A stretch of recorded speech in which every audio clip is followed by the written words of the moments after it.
Hey everybody, welcome back inside the stash. This is a long overdue video for this little part of the series, mainly due to the fact that we have gotten a substantial amount more stuff in, like the last thing I needed, right?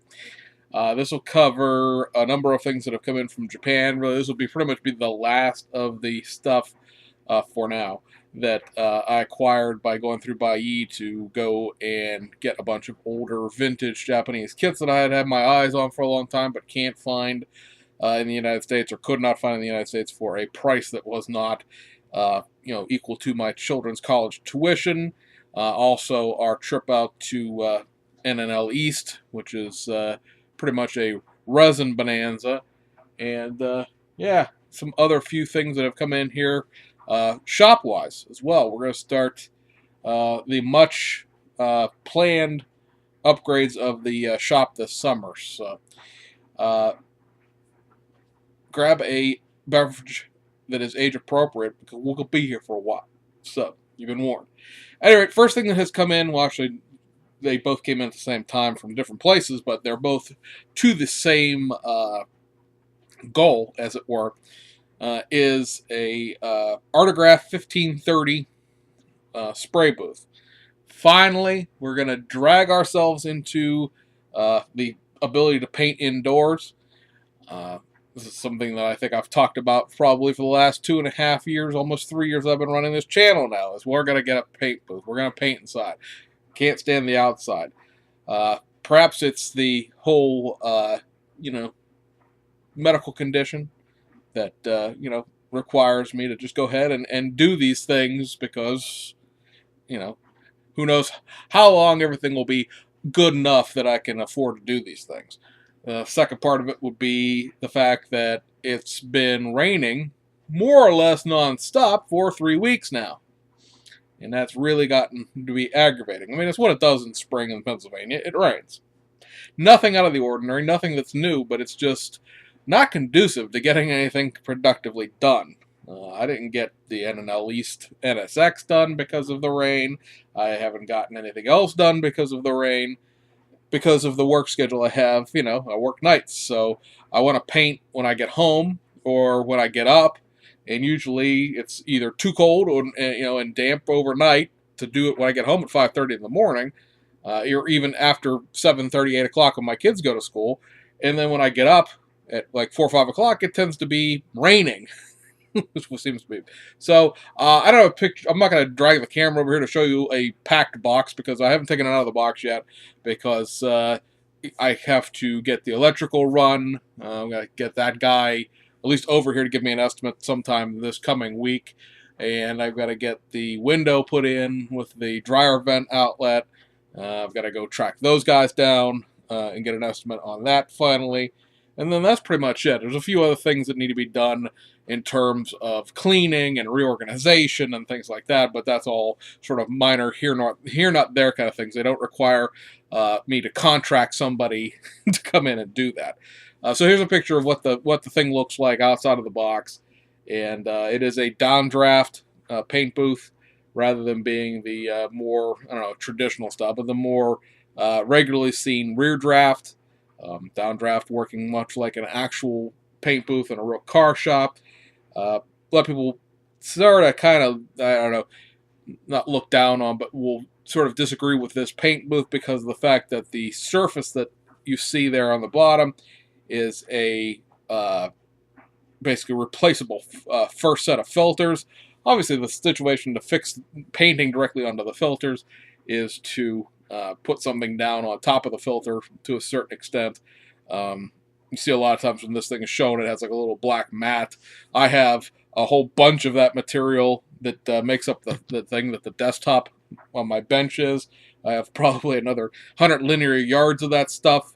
So I'll just, cut it into little small squares as I need to and use that sort of as the catch, as you were, because the thing is huge.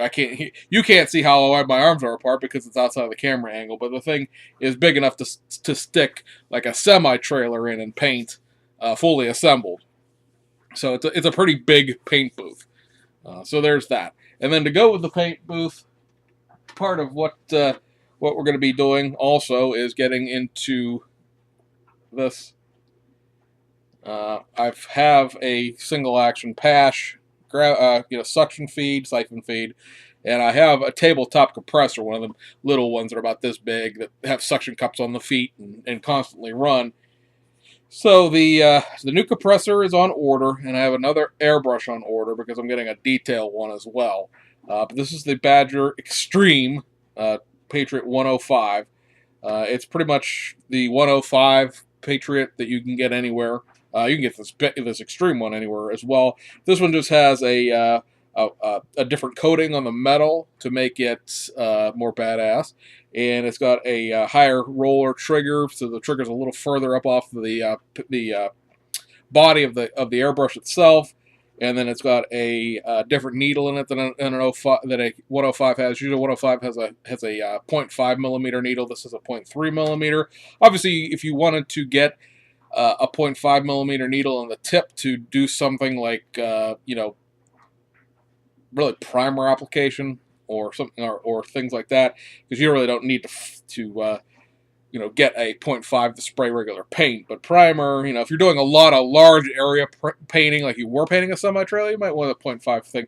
Anything that goes in the 105 series will fit this paint, will fit this airbrush. And so this is it's got a paint cap on it. That's what the black part is. And of course the tip's got a protector on it. But this is your 105 Extreme. It's a gravity-fed double action. So that'll be fun to get into as well, because I have no qualms about going out and buying spray paint and spray painting. Obviously, it's what I've done my entire life, basically, in terms of painting, except for using the siphon feed when I was a younger guy, because that comes from my teenage years. The siphon feed.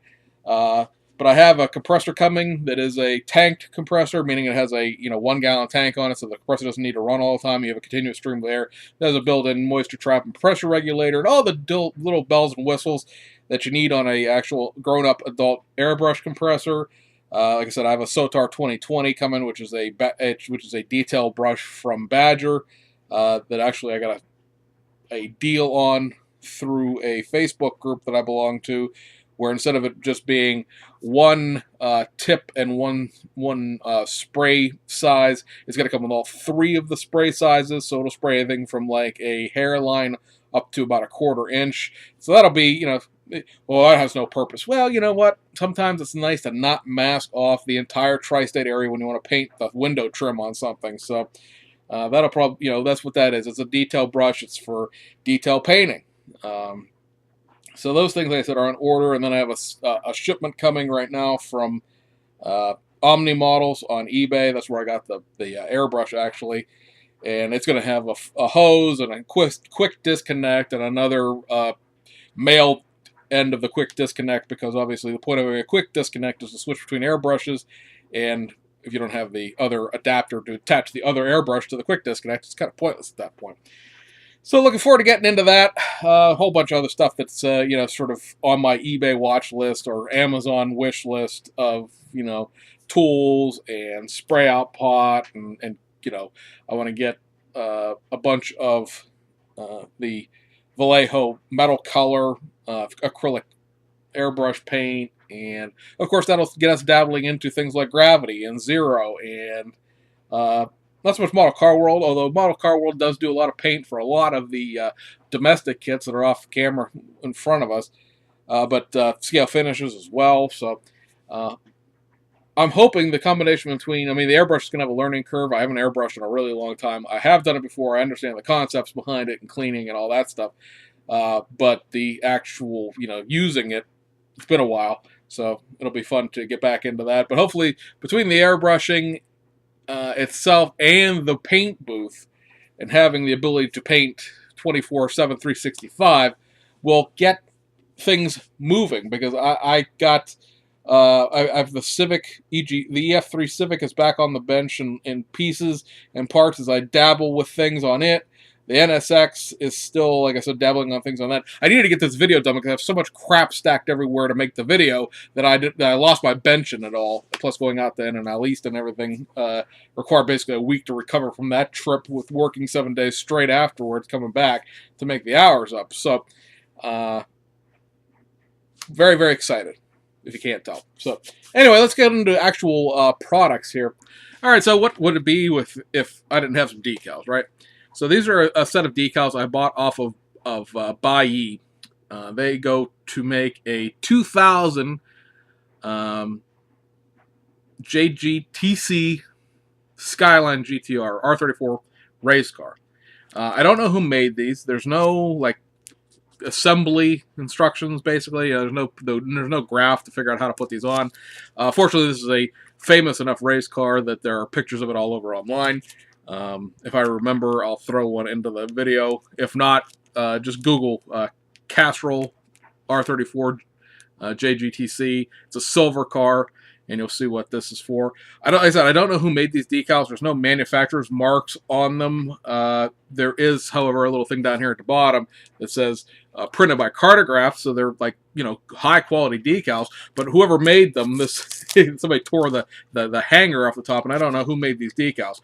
I ordered these because like I said, I like the car. It's unique. Pretty much outside of Japan, I don't think you'd see anybody who has these decals. I found them just randomly one day. It was not something I was looking for. And some of the stuff isn't like pre-cut. These like stripes up here, go over things and under things that need to be trimmed. So I don't know. Well, I don't know. I don't know who made these decals, but they're really nice decals. I mean, the registry on them is excellent. The colors are excellent. It's Cartograph, so nothing shocking there. Then from Frankie over SK, we've got the replacement decals. These are, of course, the Gia Race of Macau replacements for the Castrol, the metallic green Nissan Primera. So this, again, we talked about this, the decals on that are pretty much shot, so I needed the replacements. I could not find, nor was I particularly interested in finding the Shunko kits, the Shunko decals that replace the JTCC ones directly. So this will make that Macau race version. I've got the replacement decals here for the Calsonic Primera. Obviously, these really are just a straight replacement of the kit decals. So, it's a pretty small little sheet there, just the Calsonic wording. Kind of hard to see through the wax paper. There we go. But I'm not going to take them out. And then we also got the replacement for the British Touring Car Championship Tamiya Volvo 850 Saloon. These decals are a lot better than they look in here, because there's a whole pile of stuff behind this first sheet of decals. Basically, all I have to do is paint this thing white, and the decals will do everything else. There's literally a trunk panel. There's the side panels with the 850. Everything on here is decals, just the way the kit decals were. It just doesn't, look that way through here, because it's basically only the front fenders and the windshield surrounds and the tailgate surrounds and stuff like that. But all of the decals are in here, so that's very cool. No masking required. And then last but not least, we got this set of striping decals. We've talked about this when they were announced on the Stash Report videos. This is the striping package for the Lamborghini Huracan. And there's actually another set of decals behind this set of decals. So you get this set of stripes that's a matched set. This set of stripes is a matched set. There's another set of stripes behind here that are a matched set.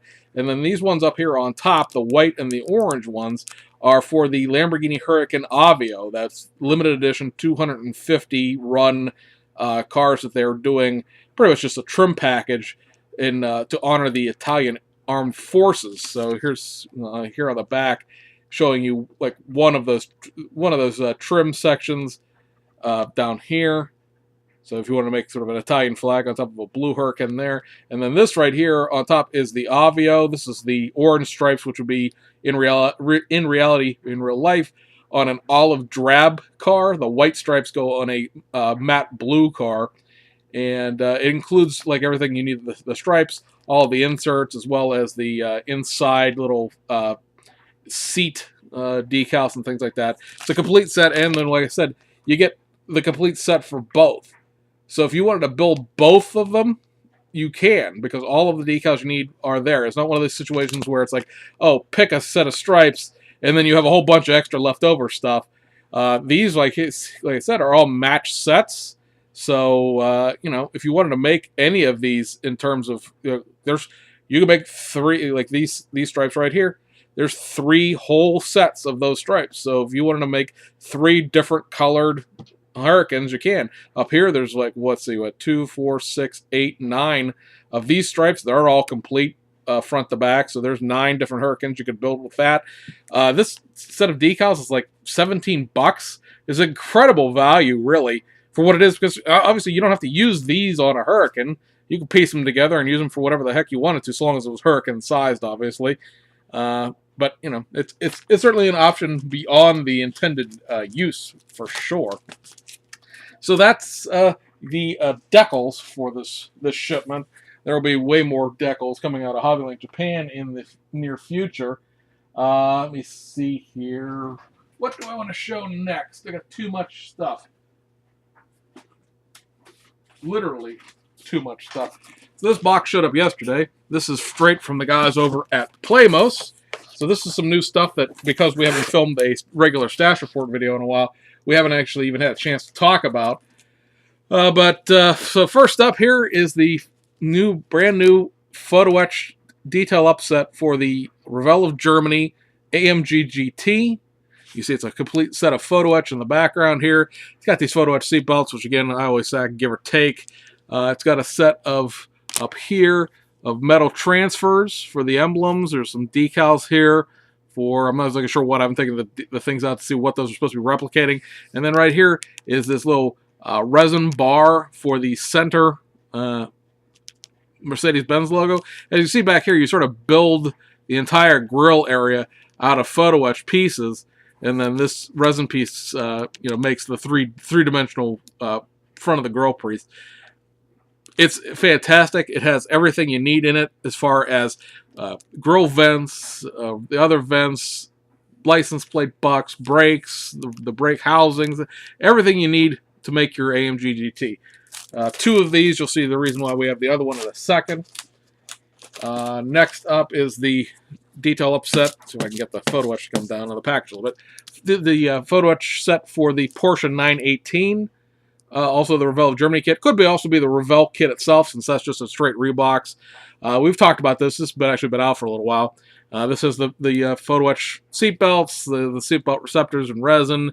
You've got your, probably not going to focus because there's too much glare, but it has the metal transfers for the 2-stage logos that we've talked about before, because there are also, of course, the logos in Photoetch. Basically, you need to paint the Photoetch ones the color, the body color, and then apply the metal transfer on top of it for a proper 3-dimensional look.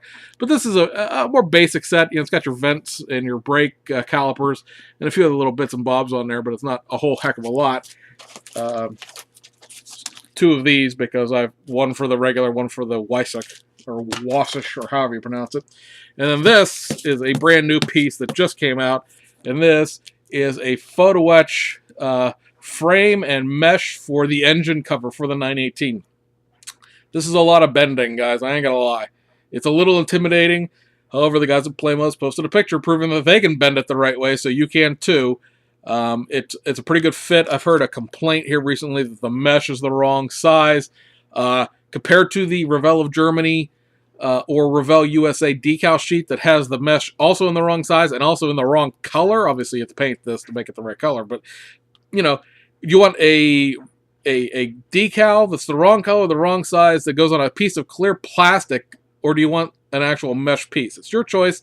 I mean, this is like a $15, $16 piece of Photoetch, but it's also a heck of a lot better than what comes in it. So 2 of those. Hopefully it's not going to be one to mess up and one to use. Hopefully it'll again be regular and the Weissach package. So we got some wheels in here as well, because Revell of Germany. This set of wheels right here is one of 2 sets of, actually 3 sets, but 2 sets that are designed specifically for the 570S. There's a set of wheels that replicate the kit wheels themselves, and then there's this set, which is sort of the optional McLaren set. I like these a lot better. These do come with tires, by the way, because the Revell of Germany tires are part of what sucks the hardest about the McLaren kit. They sort of combine two different kind of tires, neither one of them prototypically correct for the McLaren, and one's like from the 1980s, so it's really, really not there. And then the other, which is really the third set of wheels that are available for the McLaren, you see these are for the 540C. We've talked about this before. The resin upgrade set for the McLaren that'll be coming probably this month, probably in May. Will also include the Photoetch parts you need to convert it to the 540C, and you will, of course, have to trim out the middle parts of the diffuser on the bottom of the kit that the 540C doesn't have. But the 540C and the 570S are the exact same car. The 540C is just detuned daily driver version of the car. So again, these, same deal, wheels and tires included. And then we've got two sets of wheels as well for the AMG GT. So there's also three sets of these wheels available. I picked two different sets. This one is for the actual AMG GT that I'm going to build factory stock.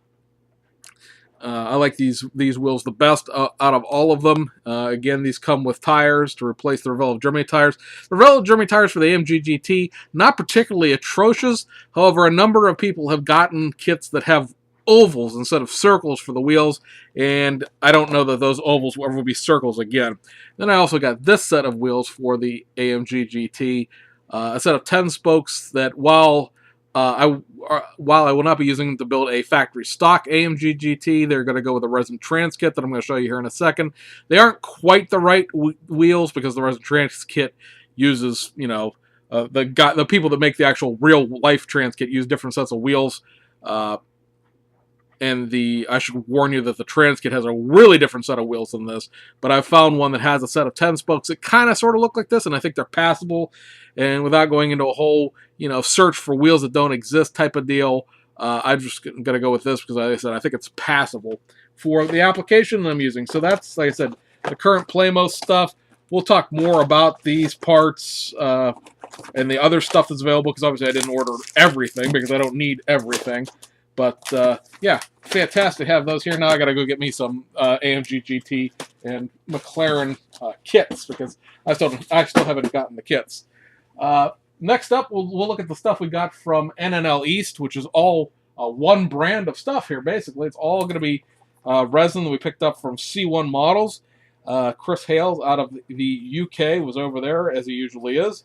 The last couple of years, and rather than order the stuff individually and pay to ship it all overseas, you can pick it up for cash money at the show. So first up is this trans kit here. This is for the Tamiya Toyota 86, also for the Tamiya BRZ if you wanted to do that. This is the Blitz Aerospeed concept. It is a slightly different version, basically, of a Rocket Bunny kit, for lack of a better term. This is like a 16-piece kit. It comes with the over fenders, front and back, some side skirts, the new front fascia, the spoiler in the back, and things like that. Otherwise, pretty basic kit. It's using a set of wheels here that are not in this resin set, but the actual wheels here. There's no copy of those wheels, but something similar is relatively easy to find, and it doesn't necessarily have to be the exact same thing. To me, anyway.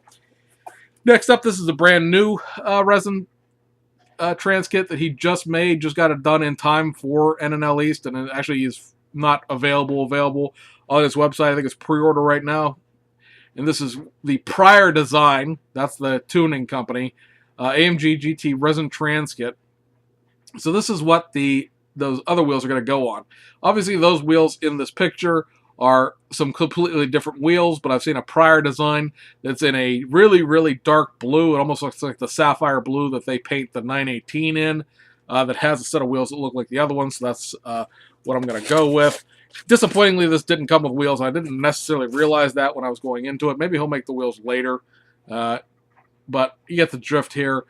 A bunch of over fenders and things like that for the kit. Let me crack this open if I can without spilling everything everywhere. You get a new hood, and then a plethora of other parts, bumpers and over fenders and everything else. So, one of actually two over-fendered resin trans kits that are going to be coming for the AMG GT in the coming months. Let's see, what else we got here? We got a couple of Ferrari F12, 3 Ferrari F12 things. One is one that's been available for a while. This is the DMC Ferrari F12 trans kit. Very, very basic trans kit in the parts. Let me flip it over here so you can see the picture of the real car. Basically, you're getting a new front. In this, you're getting a new front diffuser, a new rear diffuser, and then this little bubble on the roof that's not functional.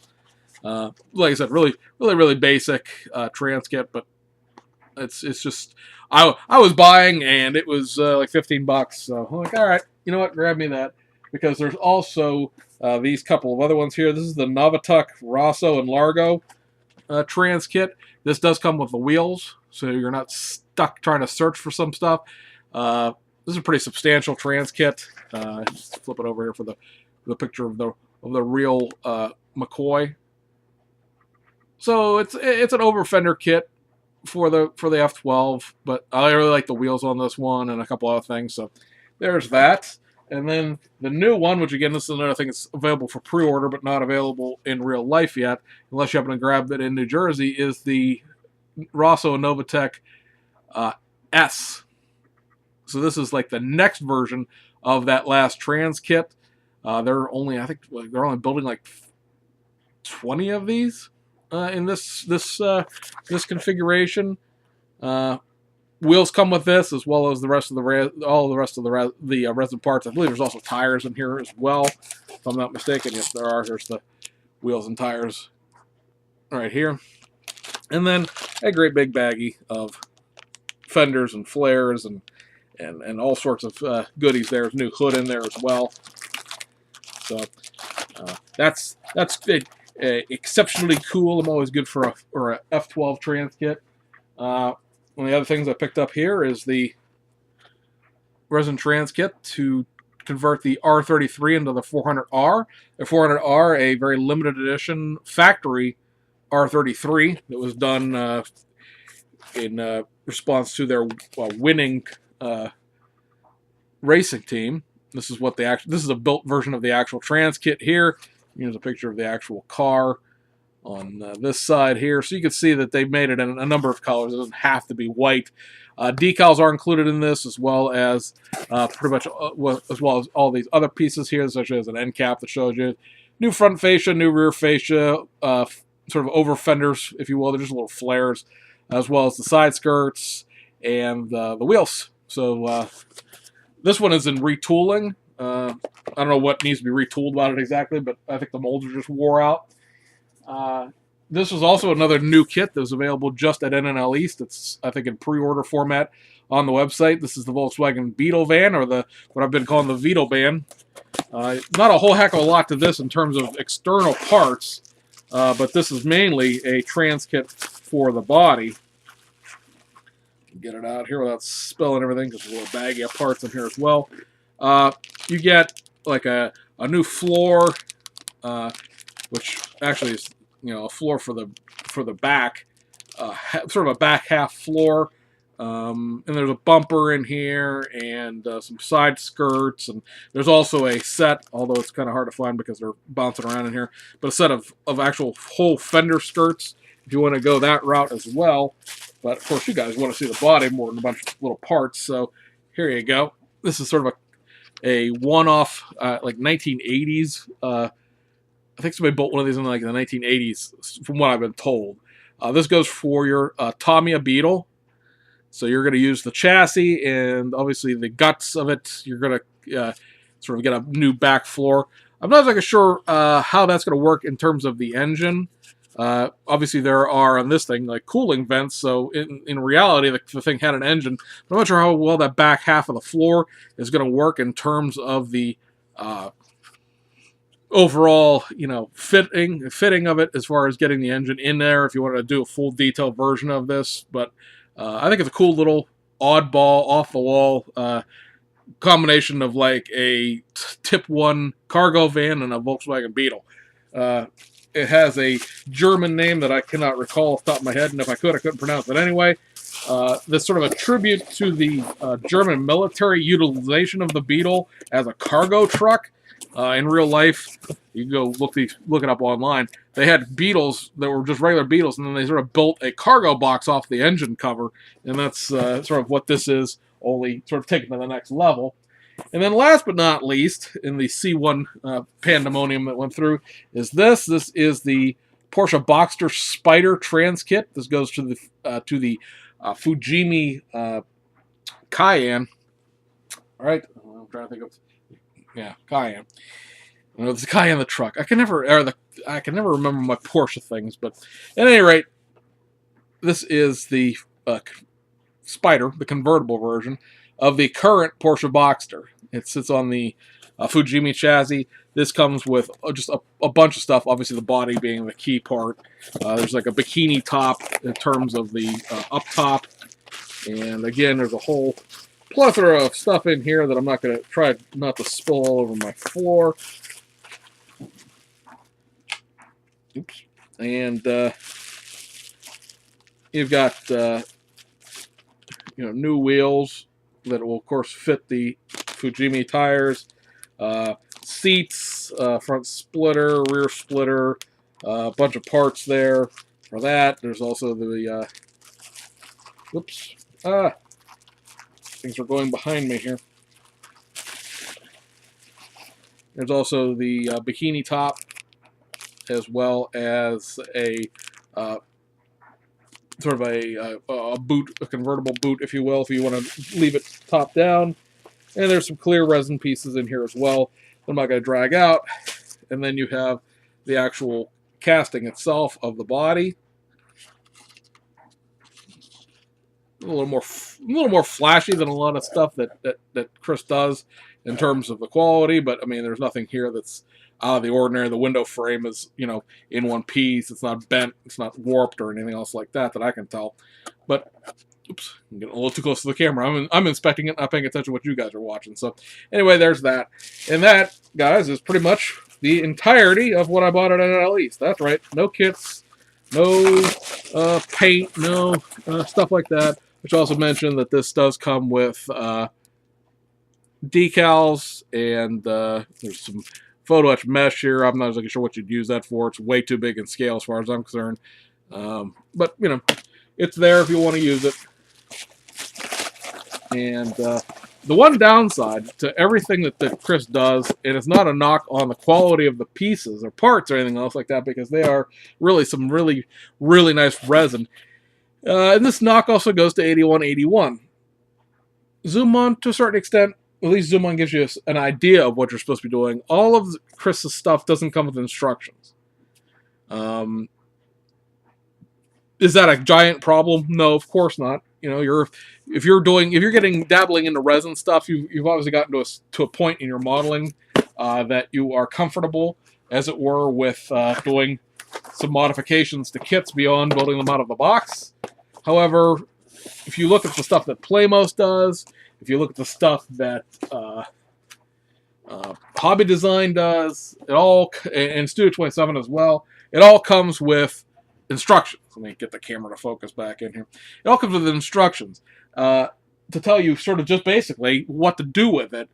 And Chris's stuff doesn't do that. So you're going to have to compare pictures of people who have built the trans kits, as well as what's available on his website and things like that.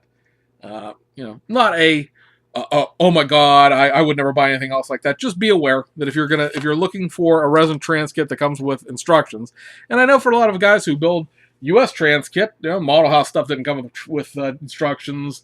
The Detroit resin guy stuff doesn't come with instructions. So I mean, it's not like it's out of the ordinary for stuff not to come with instructions, but let's face it, also the Model House stuff and the stuff from the Detroit guys and stuff like that is mostly bodies that are being used with other model kits, not entire model kits like that, like this Cayenne, or like the Accords and the Civics from Zuma and stuff like that. So anyway, let's plow through these kits. Let's get this done. I want to go back to bed for a nap before work. Hey, it's not about you, it's about me, right? let's pitch this down for a second here. This is one that I've been after for a little while. This is one of these kits that was around and around and around, and then I didn't get a chance to buy it, and then it disappeared. Let's see if I can get the camera to focus. Just to me, it looked like it's just a hair out of frame. Too much stuff going on back here, but at any rate, this is the Nissan SEMA 450XV. This makes a 2001 version of the Nissan SEMA. There is a later version, like a 2004 version, that comes with like great big donk wheels. There's an Impulse version of this body as well. And this is also the same body that the F50 President is done on, although that's a slightly different car. This sort of completes my SEMA collection in terms of the kits. Basic Aoshima, static display model, curbside, nothing to write home about in those terms, but it is... like I said, just something that plugs a hole in a collection. Next up is a kit that, looking back at it at this point, is the most pointless purchase I've made to date. A lot of you guys look at these videos I make that are an hour long of stuff and go, all of it's pointless, you'll never build any of it. That's probably true. However, the reason I bought this, and this is the Nori P. House EG6 Hasegawa Racing Civic, is because of these wheels. Hasegawa, in their reissuing of the EG6 Civic kits, has only reissued the ones that have the 5-spoke racing wheels, not these Eske racing wheels. The decals in this kit are shot. Who cares? SK makes replacements. So that's not a big deal. The thing about this kit and all of these older EG6 Civics is that it has the passenger suspension rather than the race suspension that the newly reissued versions come with. I bought this kit primarily because I figured, well, I'm going to take these wheels, and while I've never done any resin casting before, I'm going to go get some Alumilite or whatever, and I'm going to cast these wheels for my own personal use. Or maybe give them to Mr. Mini Dreams, see if he can cast them for me. Something. There's a replacement in these wheels. I need like 6 sets of these wheels. I buy this kit, get it. Like I said, it is what it is in terms of what it is. I don't really need the kit itself. In terms of oh, I need this EG6 Civic because I can still buy the EG6 Civics online everywhere. What I need are these wheels. I buy this kit. It just shipped to me a couple weeks ago, so it hasn't really been here that long. But no more. I get it. I buy it. And probably no more than 45 minutes to an hour after the auction closes. And I have this now. It's cool. It's polka dots. It's these girls. It's some anime series, whatever. I don't know what the deal is. Frankie's like, oh, hey, I'm going to make these reels. Seriously, I've been begging him to make these wheels for almost 6 to 8 months now, and I finally buy the kit, and ta-da, wheels. So I think everybody, regardless of what their circumstances is, can relate to that. I'm finally breaking down and buying this thing, and then the manufacturer decides to release it. And anyway, here we got a 2000 Nissan GTR R34 GTDC car. This is the Loctite Zexel car. Specifically, this is the base kit for those Castrol decals for the silver car. I'm actually looking at another one of these on Buyee because I really want to make the car here that you see. Decals actually look like they're pretty good in here, and the decals look like they're pretty good in the other one that I'm looking at. It's like they're like $15 a piece. These things are so easy to find in Japan because they made so many of them. Can't find them here in the United States to save your hiney, but they're all over Japan. So, base kit for now, and then I said I'd like to get another one. And the reason why you have to buy the specific one for this car is because this body, the hood here, is different than it is on some of the other ones. So if you want to build this specific car of this specific year, you need this specific kit. And you can't just pick up one of the X-Navi ones that are still in production, because that is a 2003 that's a different car. Hey, you already have one of those. Yes, I do. I bought this because it comes with this set of out-of-production Shunko Super GT decals for the Unos sponsored car from, I think it was 2008.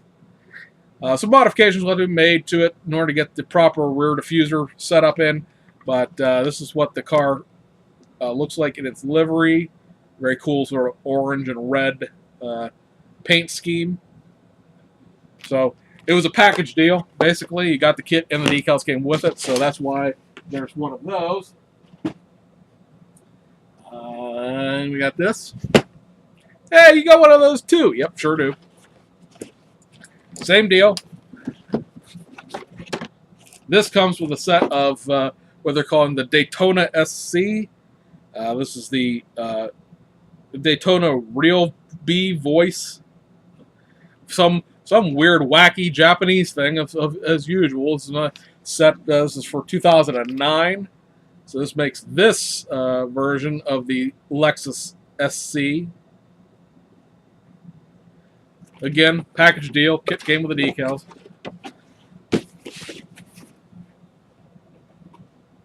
And then we have this. Hey, you already have one of the. Yeah, sure do. You sense the trend that's developing here. This has the Who's On sponsorship from 2007. This is actually would be a GT300 car at that point, not the GT500 Top Series. But the white car with some nifty graphics. I like it. I like it. Gives you the opportunity to build like around 2 different versions of the car, as well as a couple of different versions, race versions. But I like the decals there. Same deal, package deal. Kit came with the decals.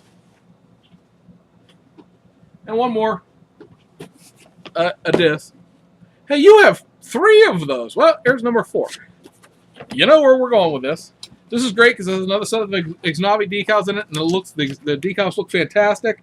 So once again, when I get around to building the 2 actual cars that this kit builds into, the modal and the Exnavi cars, I have now 3 sets of decals for these that are, or 2 sets of decals for these that are spare. This builds the Atomica. This race team is always using this number 3 that looks like Dale Earnhardt's number. There's a couple of different sets also for 2004, 2005, which means I'll probably pick up a couple more of these because these kits, again, are not that expensive in Japan. But this builds this GT300 car. It's a yellow little Tonka toy, if you will, Tomica. I think it's the company that owns Tonka at this point. So there's that. So a bunch of Super GT goodness for down the road, as it were. I think one of those also comes with the factory Photoetch. One of the Lexuses had the factory Photoetch inside. Now back to civilian cars. A kit I've been after for a long time. These are really, really bleeping expensive for some reason, and it's been reissued in the United States since this. This is an original, 1980-something kit. 1989.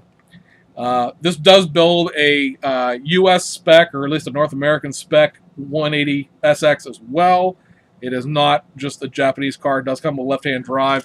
It's very, very basic curbside in what it is, but it's also, like I said, it's been reissued once on a black box surround. So I don't know why this is such a hard kit to find necessarily. I guess because all of them have been built by Yutz JDM modelers and turned into drift cars, but there's that. I mean, there's also the 240 or the 240 SX or 280 SX or whatever it is. If you want to build the later version, this obviously is a 1989 version. So there's that. Some stuff that made prompt some jealousy here. This is a Mitsubishi Lancer Evo 6 in the Mines Evolution packaging. So, it's a just off-the-shelf Evo 6. I don't have any a Fujimi Evo 6 anyway. I only have the Tamiya one. This obviously bought because of Mines. And then we've got the Lancer Evolution 6, or 5 rather, also in the Mines logo. The kit that completes my Fujimi 25 GT collection. This is the Nismo version of that kit. So now I have the factory stock 25 GT. I have the 25 GT Turbo that doesn't count. That's not the Nismo. The 25 GT Turbo that is the Nismo, and the 25 GT Turbo Aero package, which is all 5 of these that were made. A Aoshima GTR that I've been after for a real long time. Impossible to find here in the United States for some reason. And this is the R-Tune version of the R34. Slightly different car in terms of the Z-Tune and the S-Tune. Mostly decals, but it's a slightly different wing and a few other things that are different about it. So that's something I've been after for a really long time.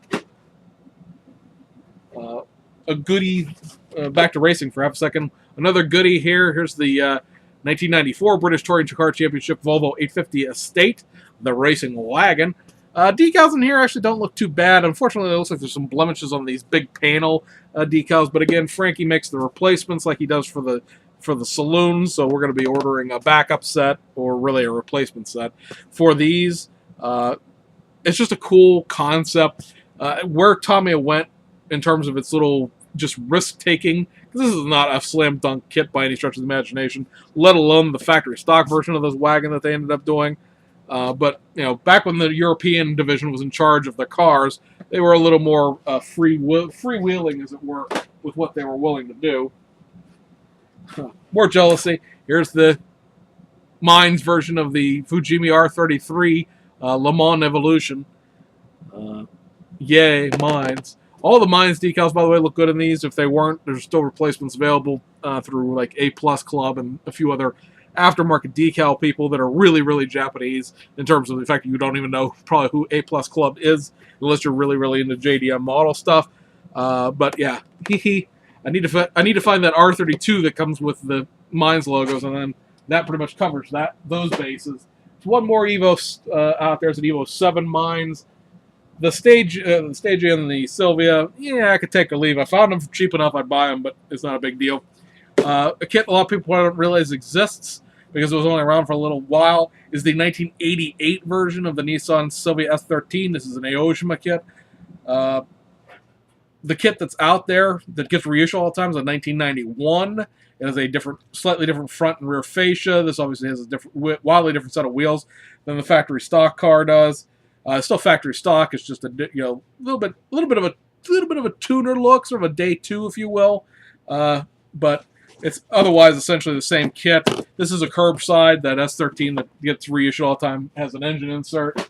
Although it wouldn't be very hard to find one of those real cheap and just move the engine insert over because it's the same kit, just different body pieces. Such boring Toyota. I love every minute of it. This is the JZX90 Toyota Cresta Tourer 5. I have a Fujimi version of this, but it is the Super Lucent G, which is a different trim level. This is an Aoshima kit. This goes along with their Mark II and their Chasers that they did, although there was never a JZX90 Chaser that I'm aware of. They did do a JZX90 Mark II, so this is just another thing to throw onto the old Japanese boring sedan pile. And we're done. We're last but not least, finally. And that is, and I said I was going to buy it, but then I got a really screaming deal on one. This is the other Aoshima Honda Orthia 2.0 GXS. Different set of wheels and a few other little minor detail points. But if you sat them side by side, you notice they were a little bit different. Yeah, like I said, I wasn't going to get two of them because I'm not going to build the one, right? So why did I get two? Because it was $13, and these are like $50 model kits here in the United States. So there you go, guys. Bench is clear, although I got to put all this stuff away, but at least I can put it away without worrying about what did I buy that you guys have seen and haven't seen.